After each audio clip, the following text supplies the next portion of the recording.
बच्चों, तो कैसे हो आप सब लोग। तो आज मैं आपके लिए फिर एक बहुत ही नया और इंटरेस्टिंग टॉपिक लेकर आया हूँ जो आपको 11th-12th में बोर्ड्स के लिए भी और IIT JEE के पर्सपेक्टिव से भी बहुत ही ज्यादा इंपॉर्टेंट है। ठीक है, तो आज हम पढ़ेंगे क्रैमर्स रूल। तो basically what is Cramer's rule. तो क्रैमर्स रूल क्या है, इसका एक छोटा सा देता हूं मैं आपको इंट्रोडक्शन। ठीक है, तो क्रैमर्स रूल हम यूज करते हैं लीनियर इक्वेशन को सॉल्व करने के लिए जो बहुत सारे वेरिएबल्स में है। मतलब अगर मेरे पास में इक्वेशंस है, कौन सी equations, linear equations, like in the form of a1x plus b1 y plus c1 z equals to d1। ये मेरे पास में इक्वेशन है and it is a linear equation. अब इस लीनियर इक्वेशन में मेरे पास में x y z मेरे पास वेरिएबल्स है। अब मुझे इनकी वैल्यूज फाइंड करने के लिए मैं इसका करूंगा, क्रैमर्स रूल का करूंगा। तो बेसिकली ये एक फॉर्मूला है किस चीज के लिए, to find the solution for our linear equation. ठीक है, अब चलो अब इसे हम डेप्थ में समझते हैं। ठीक है, सबसे पहले मैं इसको रफ कर देता हूं। अब देखो, अब हम लेते हैं, हमारे पास मानते हैं कि चलते हैं कि हमारे पास में तीन इक्वेशंस है। इतनी इक्वेशंस, तीन हमारे पास में लीनियर इक्वेशंस है। कौन से a1x plus b1y plus c1z equals to d1। पहले इक्वेशन नाम लिख देंगे इक्वेशन नंबर 1। सेकंड इक्वेशन है हमारे पास में a2x plus b2y plus c2z is equals to d2। ये हमारे पास सेकंड इक्वेशन है। एंड लास्ट हमारे पास में थर्ड इक्वेशन है a3x plus b3y plus c3z is equal to d3। अब हमारे पास में ये तीन लीनियर इक्वेशंस है। अब हमें ये तीन लीनियर इक्वेशन को सॉल्व करके हमें फाइंड करना है x, y और z की वैल्यूज। अब x, y, z की वैल्यूज फाइंड करने के लिए हम किसका यूज करेंगे, हम यूज करेंगे क्रैमर्स रूल का। कैसे, देखो सबसे पहले जब हमारे पास में तीन इक्वेशंस गिवन है तो सबसे पहला काम हमें क्या करना है, हमें सबसे पहले फाइंड करना है d मतलब डिटरमिनेंट। डिटरमिनेंट कैसे फाइंड करते हैं हम, अब यहाँ पे देखो, यहाँ पे 1 2 3 4 वैल्यूज है। ठीक है, तो सबसे पहले d निकालने के लिए क्या करेंगे, निकालेंगे मैट्रिक्स लेंगे। ठीक है, मैट्रिक्स में अब यहाँ पे देखो हम निकाल रहे डिटरमिनेंट, तो डिटरमिनेंट में ये d की वैल्यू छोड़ दो और ये a b c की वैल्यू सारी ले लो उसमें। तो क्या आएगा यहाँ पे a1 b1 c1, यहाँ पे आएगा a2 b2 c2, यहाँ पे a3 b3 एंड c3। इसका फाइंड कर लो डिटरमिनेंट। इस डिटरमिनेंट को फाइंड करने के बाद में आपको किस वैल्यू मिल जाएंगी, आपको वैल्यू मिल जाएंगी d की। कैसे फाइंड करना है, हमें x का जो कोएफिशिएंट है a1 उसको लेना है, y का कोएफिशिएंट b1 उसको लेना है, c का कोएफिशिएंट c1 उसको लेना है। सिमिलर तरीके से इक्वेशन नंबर 2 और 3 के लिए भी लेके हमें इस तरह से वैल्यू पुट करना है और इसका फाइंड करना है डिटरमिनेंट जो होगा d। उसके बाद में सेकंड थिंग हमें फाइंड करना है dx। अब व्हाट इज dx, अरे कुछ नहीं बाबा, बिल्कुल सेम है। देखो अब dx है तो x यहाँ पे है, x की वैल्यू यहाँ पे है।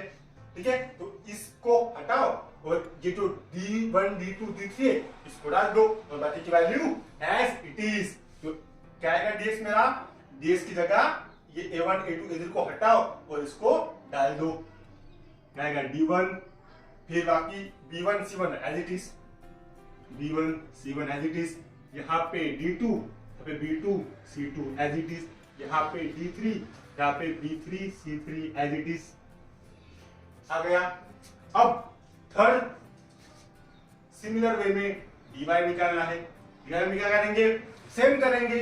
अब जहाँ पे y है, y क्वेश्चन का है b1 b2 b3, अब इसको निकालेंगे, d की जगह क्या डालेंगे, d डालेंगे। कैसे, देखो a1, अब b1 को हटाएंगे, d को डालेंगे, a1 हट गया b1 हट गया, तो क्या है यहाँ पे d1 और यहाँ पे c1 एज इट इज, यहाँ पे a2 एज इट इज, यहाँ पे d2, यहाँ पे c2 एज इट इज, यहाँ पे a3, यहाँ पे d3 एज इट इज, यहाँ पे d3 और यहाँ पे c3 एज इट इज। निकाले। अब हम फाइंड क्या करेंगे, डी जेड फाइंड करेंगे, डी जेड। अब आप बताओ इधर कैसे फाइंड करेंगे, जैसे बाकी सॉल्व किए, जैसे dx निकाला, dy निकाला, उसी तरह से c को हटाएंगे, d को डाल देंगे। हमारे फिर यहाँ पे क्या आएगा, a1 b1 as it is, यहाँ पे d1, a2 b2 as it is, यहाँ पे d2, a3 b3 as it is, यहाँ पे d3 आ गया। हमें d मिल गया, dx मिल गया, dy मिल गया, dz मिल गया। अब इन मैट्रिक्स को सॉल्व करके आपको इनकी वैल्यूज मिल जाएगी। पर हमें ये थोड़ी निकालना है, हमें फाइंड करना है x y z की वैल्यूज फाइंड करनी है ना हमें। हम तो फिर हमने ये क्यों निकाला बेटा, ये इसलिए निकाला ताकि हम निकाल पाए x y z की वैल्यूज, क्योंकि what is the formula for Cramer's rule to find x की वैल्यू फाइंड करने के लिए फार्मूला क्या है, इसकी वैल्यू फाइंड करने के लिए dx upon d। y find करने के लिए y का फार्मूला क्या है, y is equals to dy upon d, और z फाइंड करने के लिए फार्मूला क्या है, dz अपॉन d। तो dx निकाला है, dx को पुट करो ऊपर, तो d का डिटरमिनेंट आएगा उसको वैल्यू पुट करो नीचे, आपको वैल्यू मिल जाएंगी x की। सिमिलरली dy का जो डिटरमिनेंट आएगा उसका वैल्यू ऊपर और नीचे डिटरमिनेंट की वैल्यू। सिमिलरली फॉर z, इस तरह से हमें x बाय z की वैल्यू मिल जाएंगी और हमारा क्रैमर्स रूल से हम इस लीनियर इक्वेशंस की हम सॉल्यूशंस निकाल पाएंगे। ठीक है, अब एक लेते हैं एग्जांपल और इस क्वेश्चन को हम इस एग्जांपल से इस पूरे टॉपिक को और अच्छे से समझते हैं। ठीक है, मैं देता हूं एक एग्जांपल। ठीक है, आपको नोट्स अगर बनाने हैं तो आप स्क्रीनशॉट निकाल सकते हैं या फिर वीडियो को पॉज करके भी आप नोट्स बना सकते हैं। ठीक है,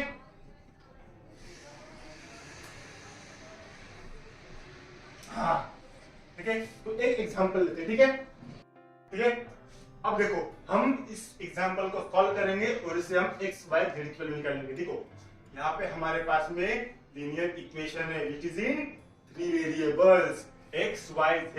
हमें फाइंड करनी है x y z की वैल्यूज। ठीक है, सबसे पहले हमें क्या फाइंड करना है, सबसे पहले हमें फाइंड करना है d विच इज डिटरमिनेंट। तो देखो d फाइंड करने के लिए d लिखो और फाइंड करें डिटरमिनेंट। अब देखो इसका कोएफिशिएंट क्या है, कुछ नहीं है, मतलब क्या है 1। y का कोएफिशिएंट क्या है 1, कोएफिशिएंट क्या है 1। Similarly for second equation what is the coefficient for x 1, y का कोएफिशिएंट क्या है -1, इसका कोएफिशिएंट 1। सिमिलरली इसका कोएफिशिएंट 1, y का 2, z का -1। ये हमें मिल गया d। ठीक है, अब देखो अब इसे सॉल्व करना कैसे है या आपने सीखा होगा। ठीक है, फिर से मैं आपको रिवर्स कर देता हूं। देखो यहाँ पे 1 है तो 1 लिख दिया और इस मैट्रिक्स को हमें सॉल्व करना है। ठीक है, अब इसमें क्या करेंगे, मल्टीप्लाई करेंगे -1 इंटू -1 1, फिर साइन लगाएंगे माइनस तो 2 इंटू 1 2, फिर साइन लगाएंगे माइनस का, फिर यहाँ पे सेकंड टर्म क्या है 1, फिर यहाँ पे फिर मल्टीप्लाई 1 इंटू -1 -1 माइनस इंटू, अब देखो 1 इंटू 1 फिर 1 फिर -1।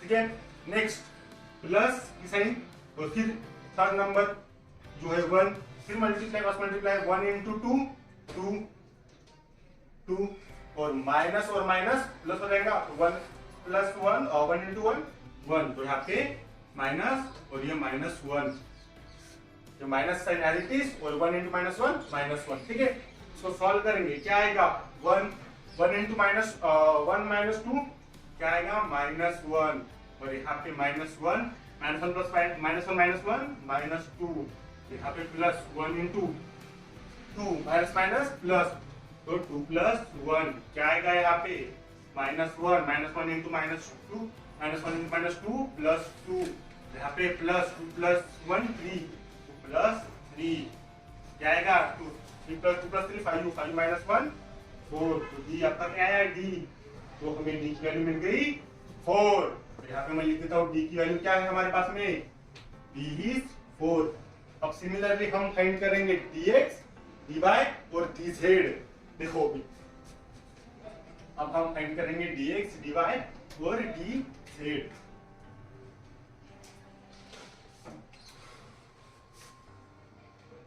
अब देखो dx फाइंड करने के लिए फिर मैट्रिक्स लेंगे। अब देखो हमें dx में क्या पढ़ा था मैंने, अब जो x का कोएफिशिएंट है उसको छोड़ देंगे, x का जो कोएफिशिएंट इसको छोड़ देंगे, वैल्यू किसकी पुट करेंगे, जो हमारा d है, d क्या है 6 2 2, ये हमारा d है, तो a की वैल्यू हटा देंगे, मतलब x का जो कोएफिशिएंट उसको हटा देंगे और वैल्यू यहाँ पे पुट करेंगे। तो फर्स्ट इक्वेशन में व्हाट इज d1 6, फिर what is b1 1, what is c1 1, यहाँ पे हमारा a1 हट गया, b1 आ गया, what is b1 2, what is b2 -1, what is c2, यहाँ पे क्या है 1, सिमिलर यहाँ पे क्या आएगा 2 आएगा, 2 -1। इसको भी सॉल्व करेंगे डिटरमिनेंट को, कैसे सॉल्व करेंगे 6 into -1 into -1 1 minus 2 into 1 2 minus 1 into 2 into -1 -2 minus into 2 into 1 2, तो -2, ठीक है, साइन प्लस का, फिर 1 into 2 to the 4 minus minus plus 2 into 1 2 into 1 2, तो यहाँ पे क्या आएगा +2। तो सॉल्व करेंगे क्या आएगा 6 इंटू 1 माइनस 2 माइनस 1 माइनस 1 में -2 -4 प्लस 1 इंटू 6, सॉल्व करेंगे क्या आएगा -6 -1 इंटू -4 प्लस 4 प्लस 6, तो 6 प्लस 6 माइनस 6 कैंसिल, आंसर क्या आया 4, हमारा dx क्या आया 4, ठीक है। इस तरह से हमने निकाला dx। सिमिलर वे में आपको निकालना है dy और dz। देखो सिमिलर वे में हमने d निकाल लिया, फिर dx निकाल लिया। अब आपके लिए होमवर्क है, आप सिमिलर वे में dy निकालो और dz निकालो। dy को सॉल्व करके सिमिलर वे में dy को सॉल्व करना है, कैसे, यहाँ पे y के कोएफिशिएंट इसको हटाओ और d2 d1 d2 इसे डाल दो।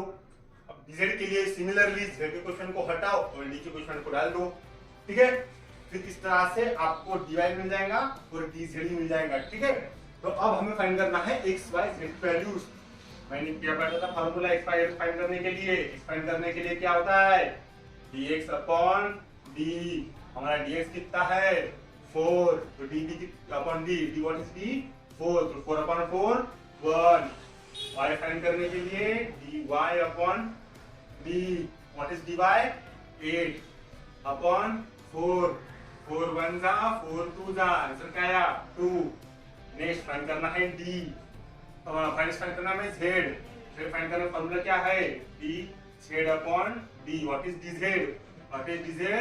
12 अपॉन 4, आंसर क्या आया 4 1 जा 4 3 जा, आंसर क्या आएगा 3। तो हमारे पास में x की वैल्यू क्या मिली 1, y की वैल्यू क्या मिली 2, z की वैल्यू क्या मिली 3। हमने इस वे में x y z के उसको क्या कर दिया फाइंड, मतलब हमने इन 3 लीनियर इक्वेशंस को बाय क्रैमर्स रूल से सॉल्व कर दिया, ठीक है। वीडियो कैसी लगी आप कमेंट में जरूर बताएं, और इस टॉपिक के रिलेटेड आपको कोई भी डाउट होता है आप कमेंट सेक्शन में बताएं, मैं पूरा आपको क्लियर करूंगा, ठीक है। Thank you so much.